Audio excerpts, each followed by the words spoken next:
만약에 신용회복이 확정되고 수개월 혹은 수년째 잘 납부하시던 중 갑작스럽게 채무조정 절차가 취소, 즉 실효된다고 안내를 받는다면 정말 당황스러우실 거예요. 물론 아무 문제가 없는데 갑자기 실효 통보 받지는 않을 겁니다.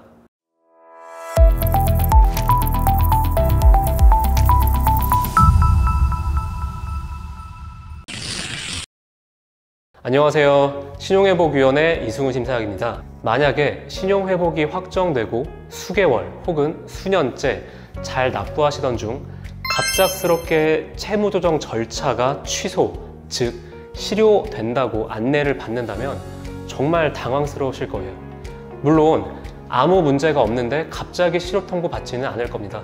오늘 주제는 바로 책임재산 감소 행위에 대한 채권자 사회행위 취소 소송을 말씀드리려고 합니다. 우선 책임재산 감소가 무엇인지 간단히 말씀드릴게요. 만약 채무도 있고 재산도 있을 경우 채무를 상환해야 할 의무가 있음에도 재산의 명의를 바꾸거나 하는 등의 행위로 본인의 재산을 감소시킨 행위를 말합니다.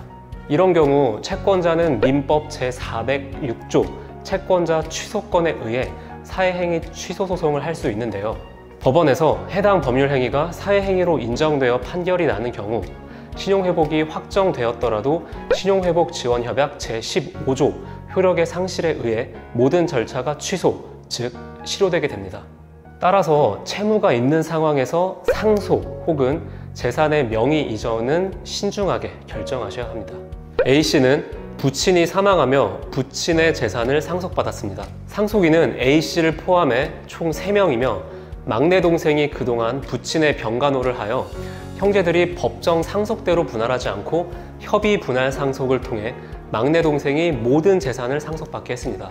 이후 경제적인 사정이 어려워 신용회복제도를 신청하여 1년여간 성실히 상환하던 중 막내 동생 B씨에게 채무조정안에 포함되어 있는 금융기관에서 사회행위 취소 소송을 진행했고 법원의 최종 판단은 피고, 즉 막내 동생 B씨에게 협의 분할 상속을 취소하고 법정 상속분을 등기하라고 판결이 났습니다. 이후 신용회복을 진행하던 A씨의 신용회복 절차는 취소되었습니다.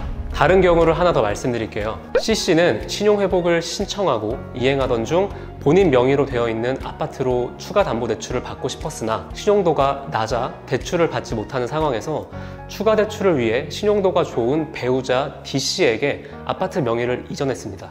이 경우 앞서 말씀드린 사례와 같이 금융기관에서 사회행위 취소 소송을 진행했고 법원의 판단은 피고 배우자 D씨에게 이전한 부동산을 다시 C씨의 명의로 돌려놓으라 판결이 났기에 신용회복 절차는 취소되었습니다.